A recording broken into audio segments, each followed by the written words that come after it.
Magandang araw mga kaibigan. Bigyan natin ng reaksyon, opinion itong post, ang balita ngayon. Title, Manahimik ka na lang muna!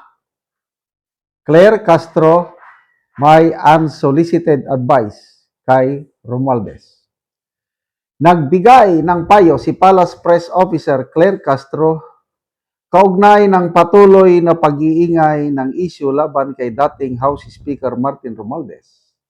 Lalo na matapos ang sunod-sunod nitong payag sa publiko hinggil sa mga aligasyon ng korupsyon. Sa isang panayam, diretsahang ibinahagi ni Castro kung ano ang gagawin niya kung siya ang legal counsel ng mambabatas. Oy, mayaman si Romualdez.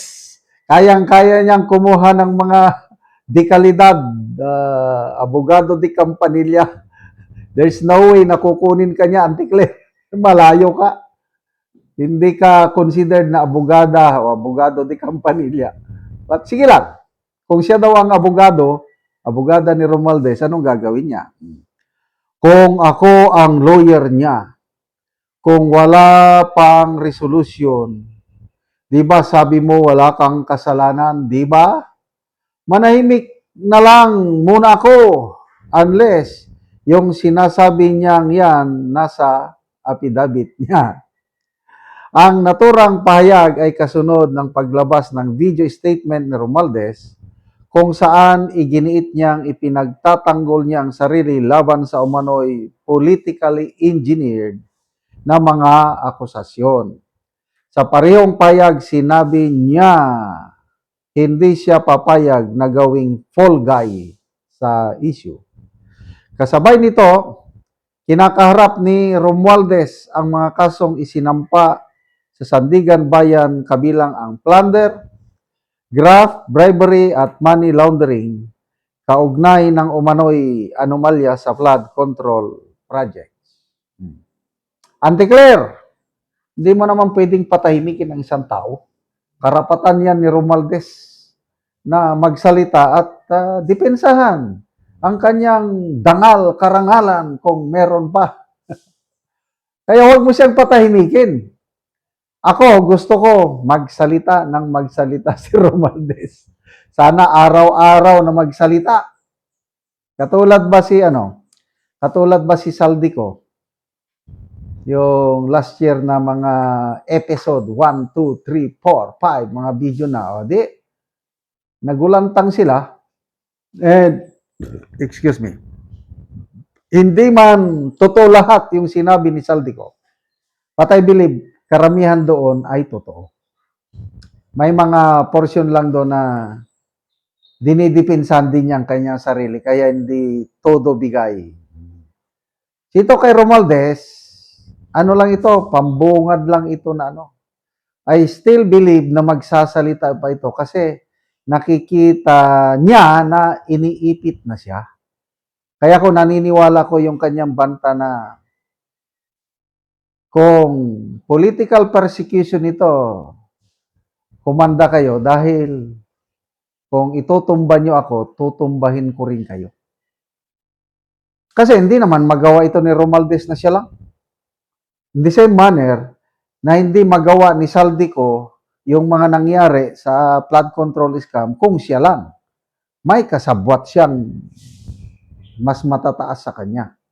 At pinangalanan na nga ni Saldico na ang utos galing sa Pangulo mismo. So, kuha na. Nagtuturoan na sila eh.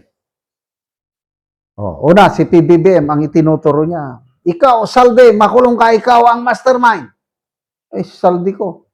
Sabi no, hindi Kayong dalawa ni, BBM, Romualdez, kayo ang mga mastermind.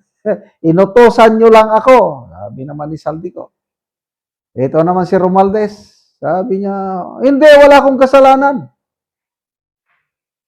Ang may kasalanan nito, ang palasyo, ang executive, sabihin si PBBM, si Saldico, at saka si Jesus Cordero.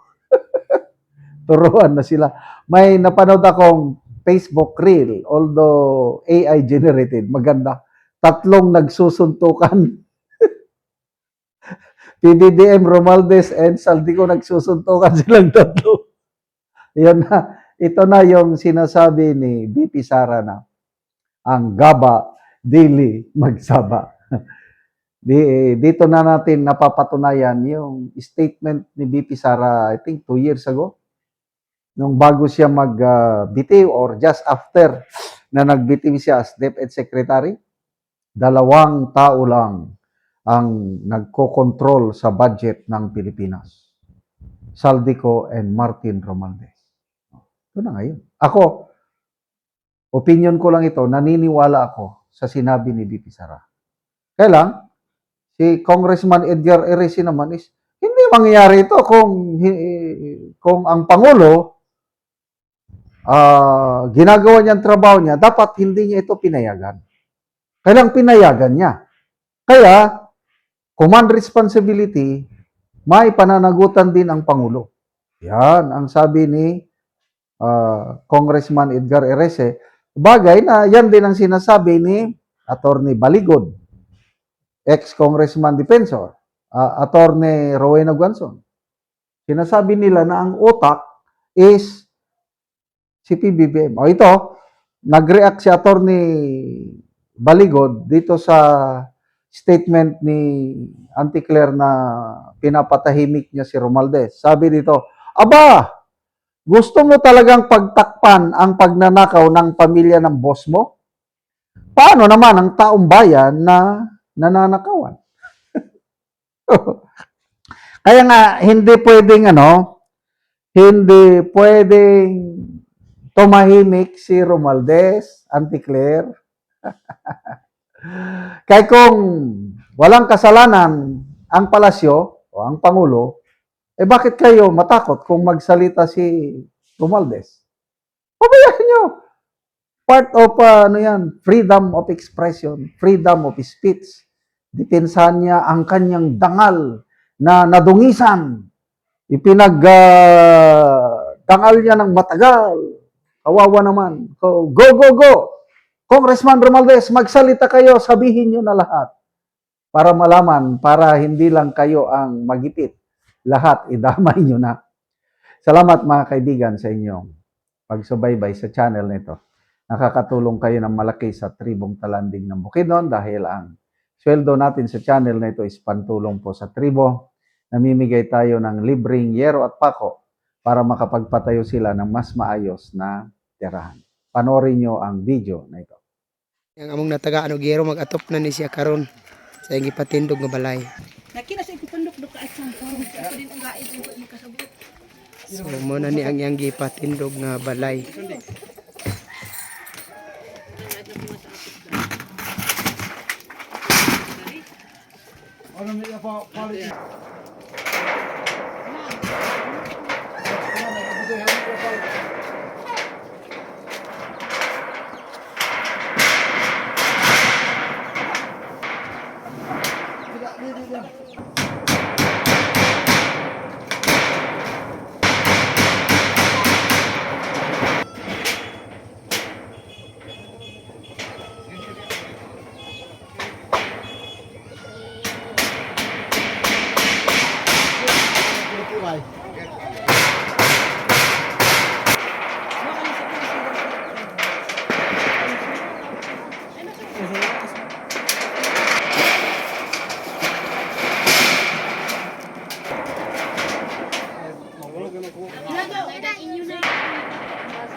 So karon man nagyod sa pag-atop ang among gihatag nga yero.